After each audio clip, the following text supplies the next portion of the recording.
Assalamualaikum warahmatullahi wabarakatuh. Perkenalkan, nama saya Widya dengan NIM 1053331101822. Perkenalkan, saya Sri Rahmadani Syarif dengan NIM 1053311011922. Halo semuanya, selamat datang di podcast Ngopi Riset.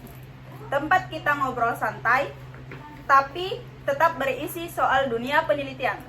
Betul sekali. Jadi hari ini kita akan membahas satu topik yang selalu muncul kalau kita lagi menyusun skripsi atau penelitian, yaitu populasi dan juga sampel. Nah, banyak sekali yang keliru membedakan dua hal ini, padahal fondasi penelitian ini sangatlah penting.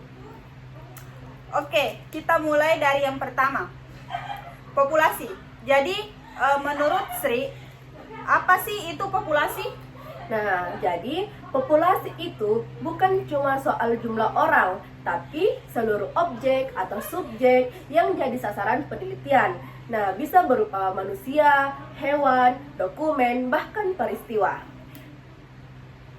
Oke, jadi intinya populasi adalah keseluruhan elemen yang memenuhi kriteria tertentu dalam penelitian kita. Misalnya, seluruh siswa SMA kelas 12 di Kota Makassar itu adalah sebuah populasi, ya.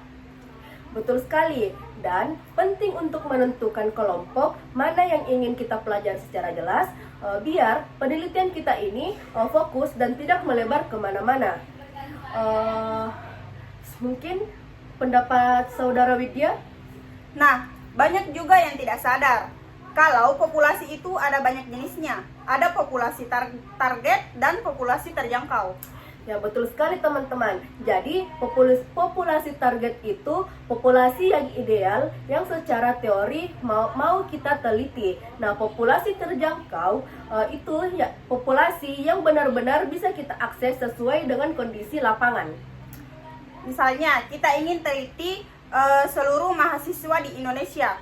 Itu populasi banget. Tapi yang bisa kita jangkau mungkin hanya mahasiswa di 3 kampus di Makassar. Itu populasi terjangkau. Oke, lanjut. Kalau populasi terlalu besar, nah disinilah kita butuh sampel. Menurut Widya, apa itu sampel? Jadi, menurut saya, sampel itu adalah sebagian kecil dari populasi yang dipilih untuk mewakili keseluruhan. Harapannya, hasil penelitian dari sampel itu bisa digeneralisasi ke populasi lainnya. Nah, betul sekali. Tapi syaratnya sampel ini harus dipilih dengan benar-benar, tidak asal memilih. Makanya penting untuk kita menentukan teknik sampling. Oke, jadi secara umum ada 2 kategori teknik sampling, probability sampling dan non-probability sampling. Jadi kalau probability sampling itu setiap anggota populasi punya kesempatan yang sama untuk terpilih. Contohnya simple random sampling, stratified sampling, cluster sampling. Sedangkan non-probability sampling memiliki sampel berdasarkan pertimbangan tertentu, bukan acak. Contohnya itu purposive sampling dan convex sampling dan snowball sampling. Baik, jadi pemilihannya tergantung jenis penelitian. Penelitian kuantitatif biasanya butuh probability sampling, dan kualitatif lebih fleksibel, sering pakai non-probability. Nah, ini yang sering jadi masalahnya. Jadi berapa banyak sampel yang mungkin kita butuhkan? Kalau pakai pendekatan statistik, bisa pakai rumus seperti Slovin, Krejcik, dan Morgan, atau analisis power. Tapi banyak juga penelitian kualitatif yang tidak butuh perhitungan angka yang besar. Yang penting datanya ini lebih mendalam lagi. Oke, jadi intinya itu sampel harus cukup untuk menjawab pertanyaan penelitian, bukan sekedar banyak atau sedikit closing. Oke, jadi intinya populasi yaitu seluruh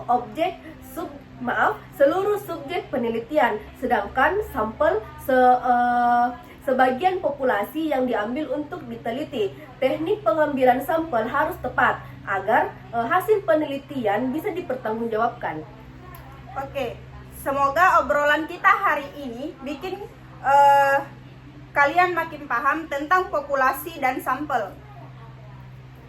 Sampai jumpa di episode berikutnya. Tetap semangat riset dan sampai jumpa di Ngopi Riset kami.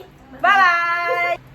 Baik, itulah tadi hasil podcast kami mengenai materi populasi dan sampel penelitian.